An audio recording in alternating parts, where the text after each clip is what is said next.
கையே விட்டு விட்டு போவதா? தொண்டகட்டான குஞ்சு கத்தி கத்தி சாவதா? அடி அம்மா அடி அம்மா நீ பேசும் தெய்வமா? இது பாவம் பெரும் பாவம், இத தெய்வம் செய்யுமா? இது நியாயம் தானா நீயே சொல்லம்மா.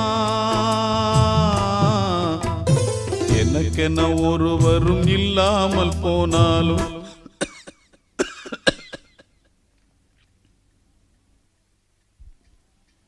நமக்கென இருக்கிறார்